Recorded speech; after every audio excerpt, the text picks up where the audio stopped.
In the early morning rain of January 19th of the new millennium, at the home of the beloved master in Haifa, Abdu'l-Baha Ruhiyya Hanum ascended to the Abha kingdom.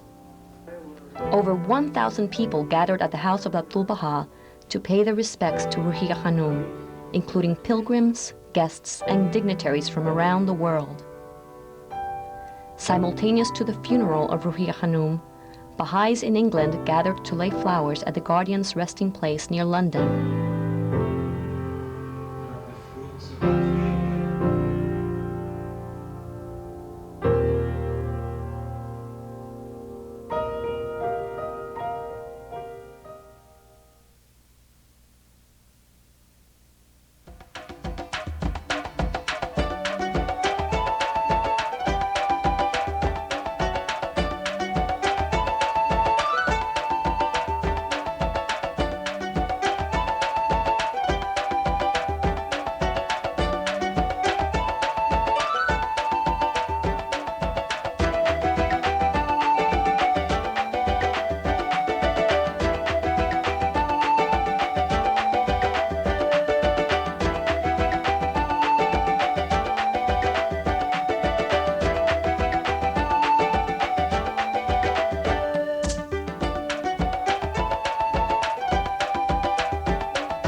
I know I didn't do everything I could have, but at least I tried. That's true, I did try, you see. I don't know whether I succeeded or not, but I tried. Truly, that I can say, I tried. And I think the Baha'is should try.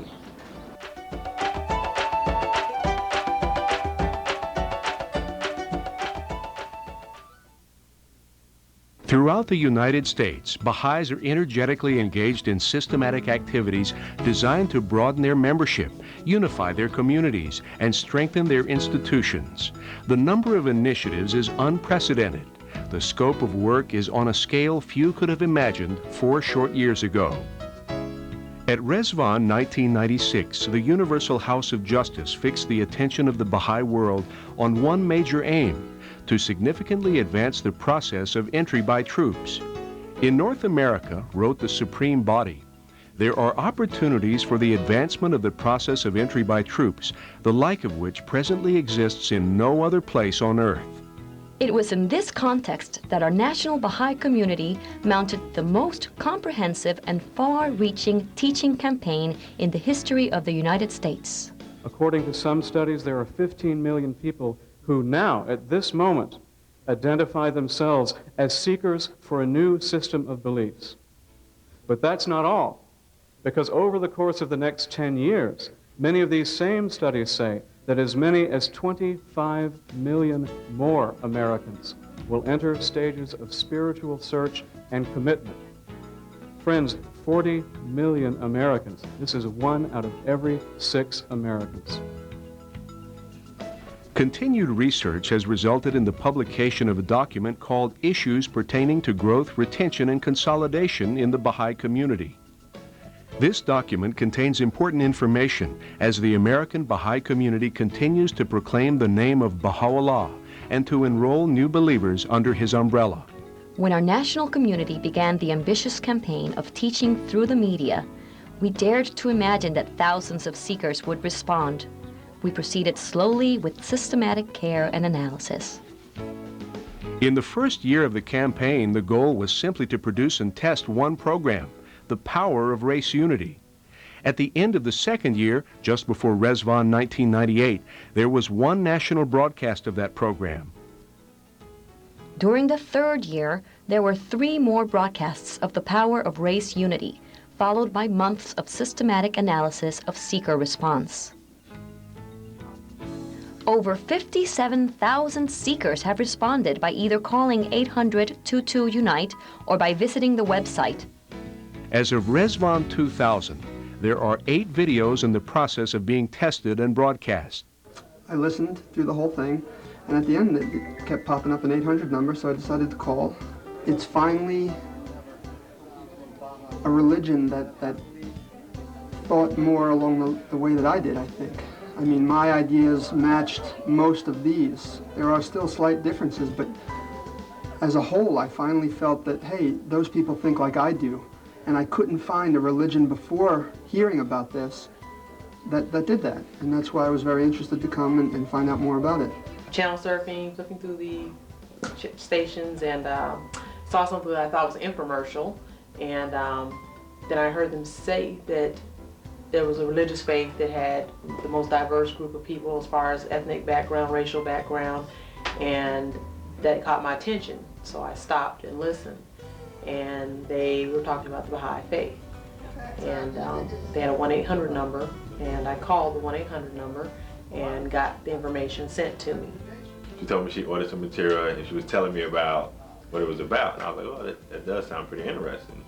So that's, like you said, we received the material, and after some time had passed, one night at work, had a particularly long night, had like some real difficult situations that we had to deal with that night. And I woke up the next morning, I just rolled over, and it was sitting right there on the nightstand. And I just picked it up and started reading it. And I told my wife, I was like, we gotta go see these people. There was a 1-800 number, and it said something about unity, racial unity, reconciliation of religions, racial harmony, the family of man, the unity of all mankind. And it just lit me up on the inside. So I dialed the number. I declared just 2 months ago, in December of '99. But I'd never been a joiner of anything, and I would observe and I would learn from the periphery and never join. And that kind of describes my whole spiritual process. And it wasn't until December when I came and I was invited to the meeting by a friend, and something just clicked in me, and I realized, okay, there comes a time when you need to commit to your belief. Insights gained from research and regularly posted on the website and the American Baha'i have enabled the Friends to support the national teaching campaign at the local level with clarity of purpose and confidence. 12 communities in the Pioneer Valley of Western Massachusetts have joined forces with the Springfield Local Spiritual Assembly to purchase time on the ABC affiliate. We have to form inter-community relationships with other Baha'is to get more bang for our buck, so to speak, so that we can lay a layer of the media campaign at the local level that supports the national. Their commitment to purchase 2 half-hour slots per month convinced the station to reduce the price from $1,000 to $250 per airing. And now thousands of people are being exposed to the Baha'i videos on a regular basis. I sat up one morning watching TV, eating breakfast. I was flipping through the channels and I came across some infomercial, but it showed a bunch of inner city children, and the theme or the message was unity, and that we're all created equal, and that really grabbed me. Some literature on the Baha'i faith. The city of Springfield receives nearly 5 calls per airing, over 96 calls in 9 months. This is the Greater Springfield database for seekers. This is just a spreadsheet which basically tracks people by their name and telephone number and address, also the date on which they called, and it also tracks what how we've accommodated these seekers in terms of, have we sent them a package from the local community, have they been invited to a Baha'i fireside, or a picnic, and so we basically have essentially a little history of information about what we've done with a particular individual. The challenge now is to respond in a timely fashion to those callers. The local spiritual assembly has appointed a new Seekers Committee to develop a systematic approach for response. The challenges are a lot, but trying to see the point of view of a person that is the first time has heard about the Baha'i faith, what kind of literature they would like, how many literature is enough or is too much. With all these systems in place, the Friends in the Pioneer Valley have kept one fact in mind. Entry by troops is a process, not an overnight event. It's important for us not to say, after we air a show, how many Baha'is did we get out of it? You know, the Baha'i faith is a process. So I look at it and say, I want my kids, you know, in a few years, to have friends who know about the Baha'i faith because it was brought to them by the media. Baha'is in the Rochester, New York area also started an inter-community media process based on the Springfield model. They were really the people that instilled in us the idea of a long-term effort. For a while we were thinking of a media blitz. And Neil McBride said, no, you know, we've been doing this for a year now, and you really need to think of how can we raise funds on a consistent basis and never stop doing this. So that was one of the things we got from Springfield. The Baha'is in Rochester spearheading the initiative operate under the acronym MIMIC, the Make Your Mark Inter-Community Committee. Outreach commercials aired on a regional cable system are the centerpiece of their media strategy. It's definitely inter-community. So one of the things that we realized is that if we paid for cable TV time, that shows all the way, some areas in Niagara Falls all the way to Orleans County. It spans hundreds of miles.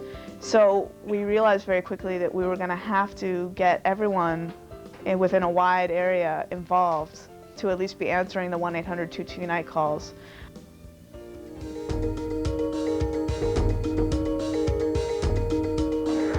In addition to systematic and sustained approaches to proclamation, communities are holding regular devotional gatherings, participating in training institutes, contributing to the social welfare of their wider communities, and hosting firesides.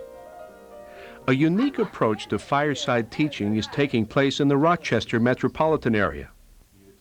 Bob Rosenfeld and Carl Appleton have put together a fireside teaching skills course to help Baha'is in and around Rochester to refine their approach to direct teaching. The LSA went to Greenacre to more or less on a retreat, and we came away deciding that we wanted Rochester to be a standard for fireside teaching for the United States, a very lofty goal. But what we did was put together a course which really has been very effective at getting people to really understand the fireside teaching process. All the members of MIMIC have taken this course, and all those who have taken it are now having firesides of their own based on the course model.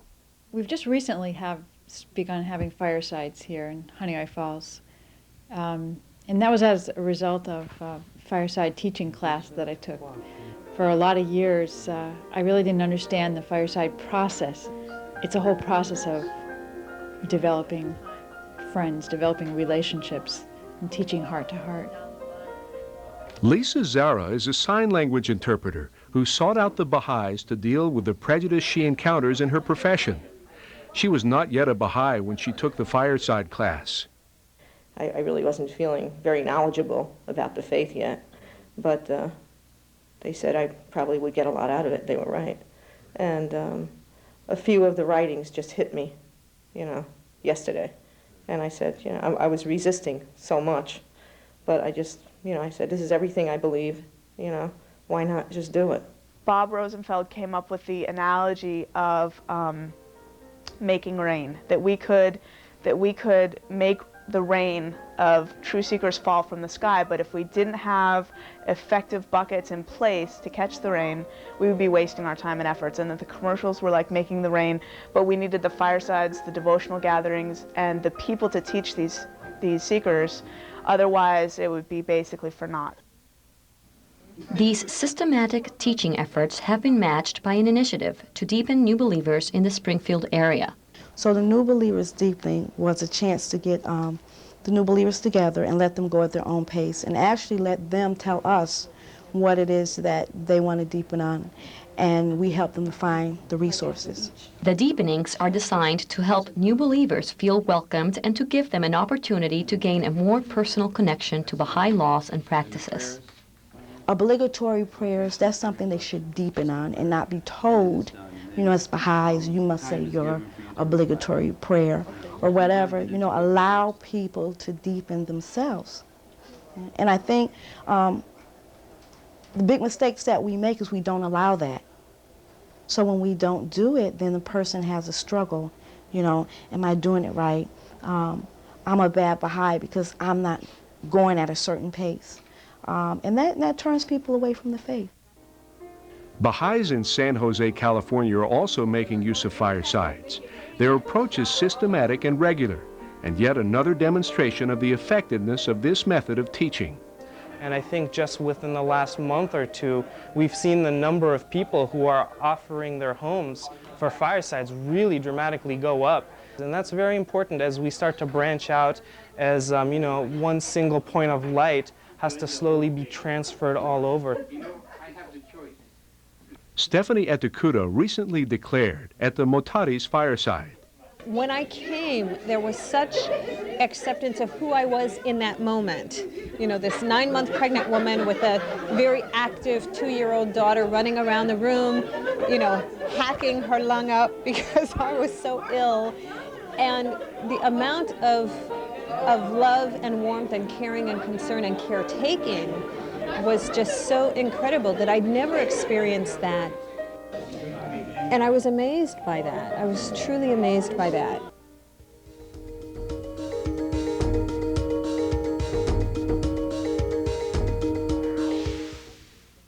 Baha'is in San Jose knew that they needed to establish a training institute in order to begin the process of entry by troops. They struggled with how to do it and what it should look like. We want to get to different intellectual levels and heart levels as well. But what all of the courses had in common the joy and the love that are in the writings of Baha'u'llah. And it's capturing that joy and that love and that heart connection, because you certainly need the intellectual, the wisdom of utterance, but you certainly also need that heart connection. 25% of the San Jose community has been through Institute courses, and 4 out of 7 members of the teaching committee have also been through the Institute process. I was actually so inspired by how your classes were set up that I made a point of changing my weekends off and participating in some of the classes. And at attending these classes, I really was given the knowledge, the skill, and that spiritual insight that I needed to give me that confidence to really go out there and teach. In the course of the last 4 years, volumes of new training materials have been developed and widely used, including Ruhi Institute training, core curriculum, and the LSA development materials. Regular devotional gatherings have emerged as a linchpin of community development and have become a primary catalyst for attracting new interest to the community. In all regions of the country, the diversity and spirit raised up at regular services demonstrate both our inclusiveness and the distinctive character of our faith.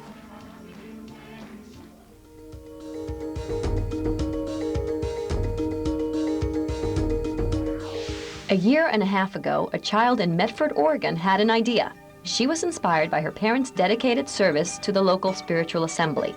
Delaney came to me and said, I want to have an assembly for children.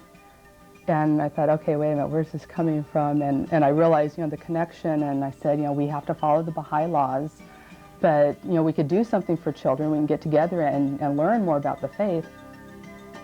Consultations between Delaney, her mother, and another mother in the community resulted in the establishment of a monthly children's devotional gathering.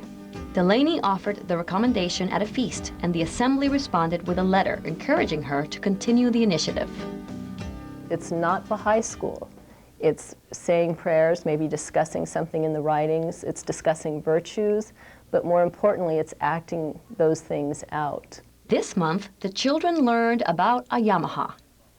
They traveled through 6 interactive stations to make items such as keychains, sun catchers, and bookmarks to be given away as a Yamaha gift. After a few months of gatherings, the assembly formed the Children's Education Committee. The committee's charge is to ensure that the children are involved with every holy day, feast, and community activity. It's when the treasurer gives us how many adults participated and how many children participated in giving to the fund. Whatever the number is, we fill the little meter up with candy until it gets to where it should be.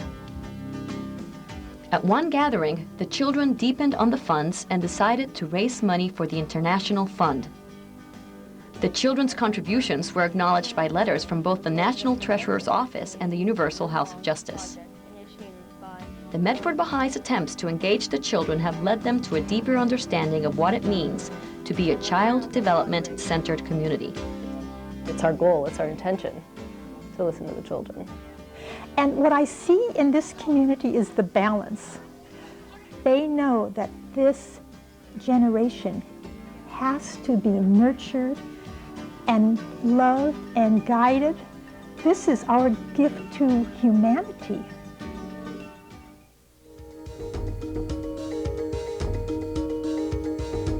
Project 99 is a teaching and consolidation project targeted at communities along Route 99 in Central California with large populations of Southeast Asians.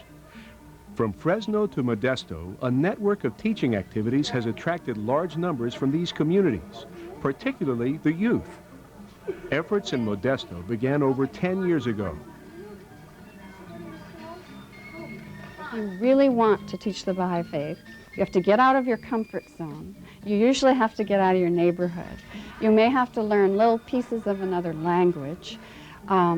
We are kind of like pioneers here. We're so immersed in the Southeast Asian culture. We had a 19-month program where we studied English together. We went on field trips, and we integrated their cultural art form, which is making the pandao, the flower cloth, into a lot of products that an American might buy, such as this pillow, which has the story of village life.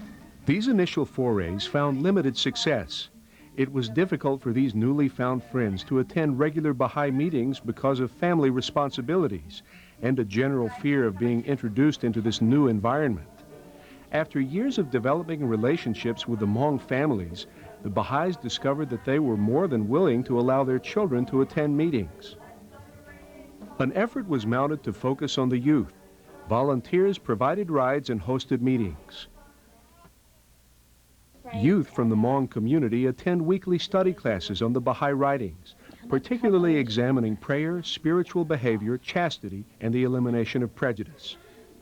It's like a nice community to be with, rather than going to a Boys and Girls Club where you meet people there where they don't care. You know, here people care, and so that's why I come. Well, it's different from my friends from school, you know. They're like more diverse, you know. They're not just like all old like me, you know. They're like little kids, old kids, you know. They're not same age. They're girls, they're guys, you know. They're not all Hmongs like at school where I hang out, you know. They're like Cambodian, white, all kinds, Laos or something, you know. Different, you know.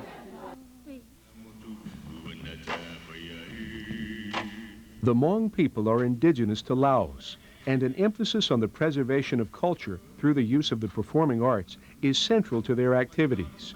The House of Justice told us that we should use the arts for consolidation, not just proclamation and teaching. One play has had a profound effect not only on the audiences that attended, but on the youth participants as well. It was about this little Hmong girl from Laos, and it was a little girl and her mom, and she was coming to America. The Hmong lived in the hills of Laos. And when the Americans left from the end of the Vietnam War, the Hmong people started to be slaughtered because they had fought on the side of America. And so they had to flee their homeland. And this little girl is trying to drag her mother through the Delta. The mother dies and she hands the panda, which is a ceremonial or traditional piece of cloth, and she gives it to her daughter. So when she comes to America, she gets involved in like, I don't know, the media and just clothes, and so she forgets about her background. And so one day she's caught up in all the problems and everything. And then she realizes, you know, she takes out the panda out and then she looks at it and like she reflects back on the memories and her culture and that she's proud of it. There's this cloth that she wraps around herself and then that represents the problems of the world. And then she throws it down, which means she doesn't want it anymore. And then she recognizes that she's Hmong and that's her culture and that's who she is when she comes to America. All these new faces in the community have challenged the Baha'is to go beyond old assumptions about community. If you are bringing new Baha'is into your community and the existing community is concerned because now there's more talking at feast or people are late because they didn't know where it was and the clash of cultures, we have to meet the needs of the new believers. And we know this, but it's easy to fall back into old patterns. If we can kind of get out of the way of the new believers and let the community evolve, because we don't know what is Baha'i culture. I was excited to learn that it's a faith that accepts everybody, and one does not have to give away one's culture, one's own belief, but one can still be part of the Baha'i faith.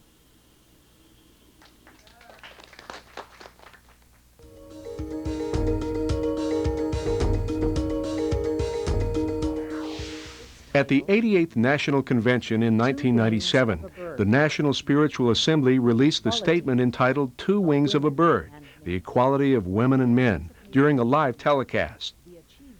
Since then, the Baha'i community has mobilized to disseminate the statement through presentations to dignitaries, through workshops and dialogue activities. The importance of men in shouldering responsibility and helping bring about equality was the focus of a program at the Northeast Regional Training Institute in Springfield, Massachusetts. During the session in January, Human Vafai presented a course to youth on the equality of women and men. He has made a personal pledge to encourage the new generation of young men to play their part in this vital issue. I committed myself to doing 19 presentations by the end of the 4-year plan, which is this April, and basically I've been traveling around the Northeast states. I've basically hit every state so far, and it's been an incredible opportunity, and I just basically acted on just hearing what the House of Justice said, make your mark, and I said, well, this is how I can personally make my mark. I've learned mostly to work, you know, and treat everyone as equals and be able to work more with men without feeling uncomfortable or being able to voice my opinions and my perspectives on things more than I did before.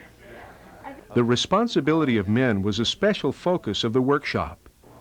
We addressed the issues like how women felt, and we addressed some of the feelings and some of their problems, and then we went on and we went to the text and we figured out solutions and ways to address these problems. I think there's a yearning for learning how to apply the Baha'i texts to our lives.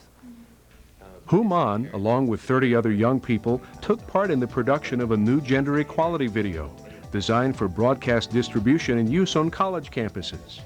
The youth gathered at Greenacre Baha'i School for 4 days to discuss a variety of issues as they relate to gender equality, while cameras followed.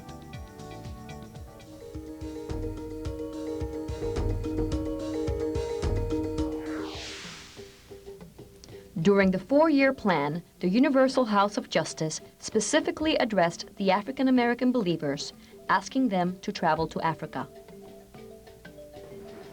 The Universal House of Justice wants us to encourage and inspire African believers who are poised on the edge of great things in the faith. When we go there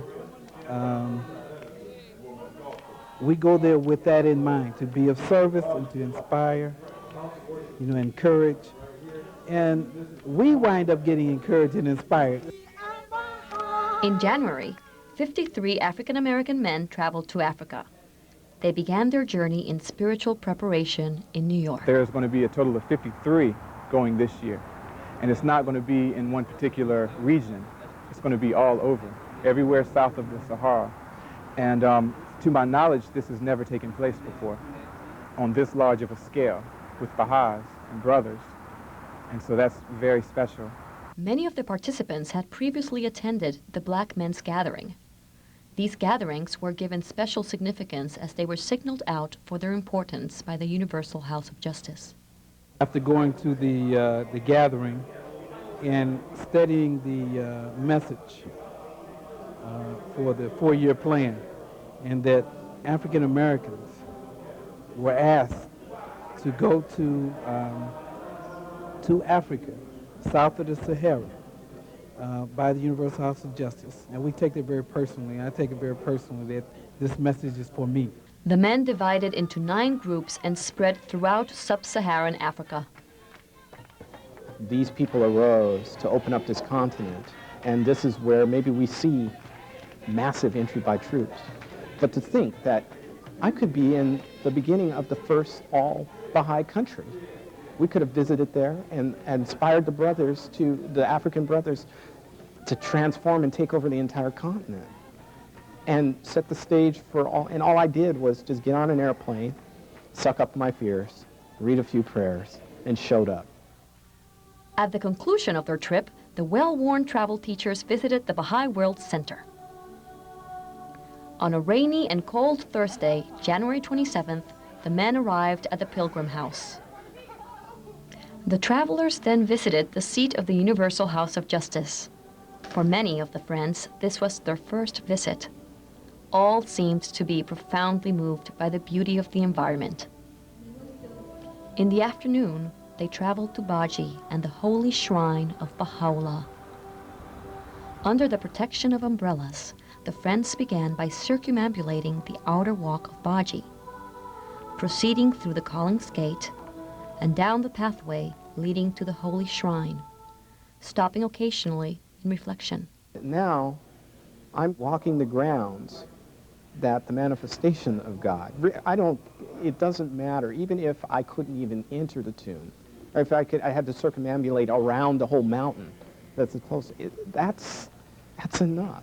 I've made it. I mean, and I know that God will give me whatever I need to when I get there.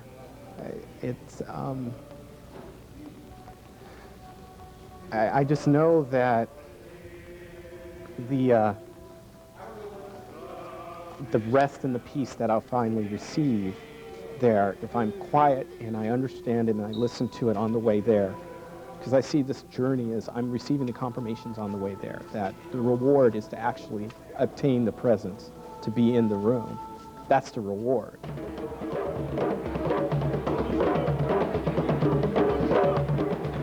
In the evening, the men offered stories of their journey to the staff at a facility specially rented for this occasion. Many of the men had only a few hours sleep the previous night, and yet the offering of their stories brought both tears of joy and rings of laughter.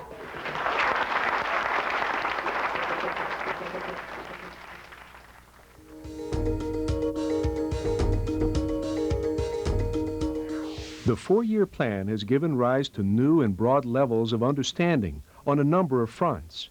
These insights are slated to be the cornerstone of future activities and plans as the American Baha'i community moves to implement the directives contained in the November 26, 1999 message of the Universal House of Justice. According to the November letter, the focus of the next year must be aimed at concentrating the forces, the capacities, and the insights that have so strongly emerged. The 5-year plan that follows will initiate a series of worldwide enterprises that will carry the Baha'i community through the final 20 years of the faith's formative age. Aloha, friends. I'm Billy Roberts, and I'm very excited to tell you about a new initiative of the National Spiritual Assembly.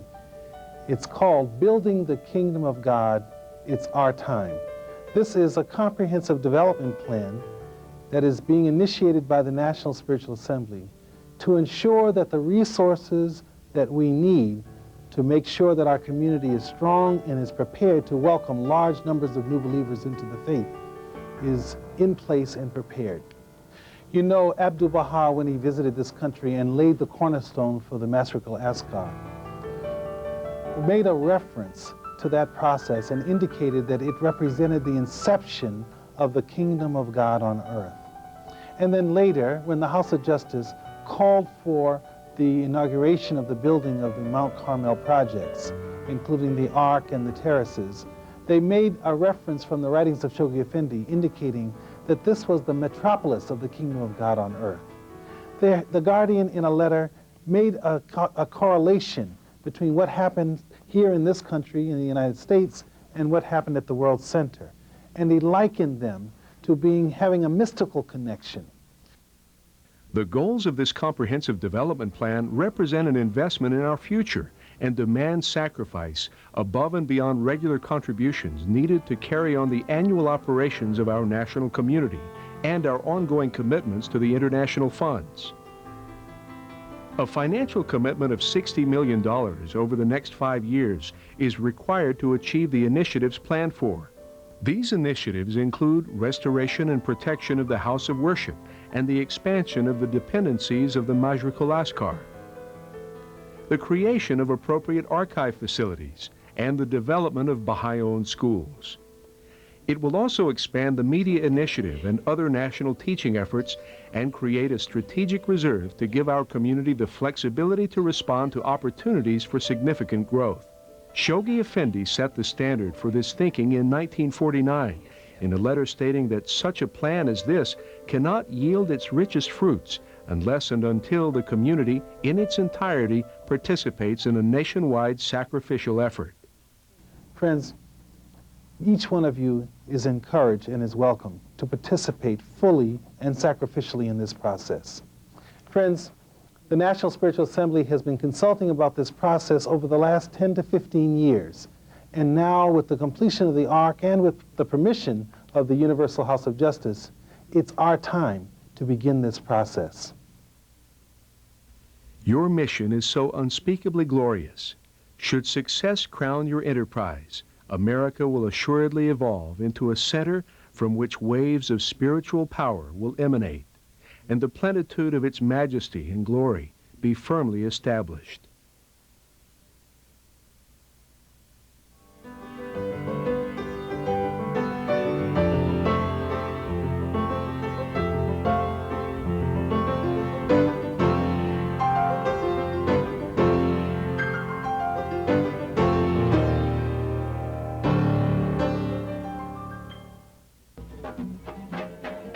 On New Year's Eve, the Shrine of the Bab and its terraces were the backdrop for Millennium celebrations aired on ABC and PBS.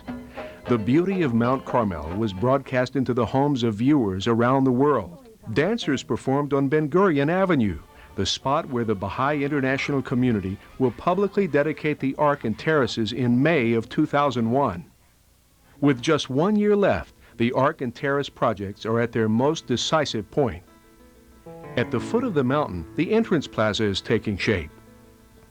Halfway up the mountain and behind the Shrine of the Bab, the visitor center is being finished. Masons are completing detailed stonework, and iron gates are being installed.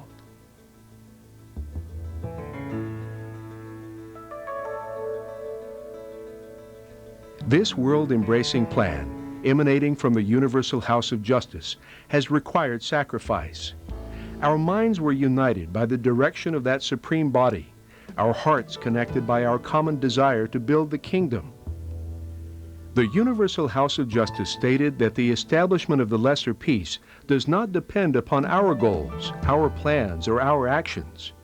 They would, however, lend impetus to the release of pent-up forces that will forge a change in the direction of human affairs throughout the planet.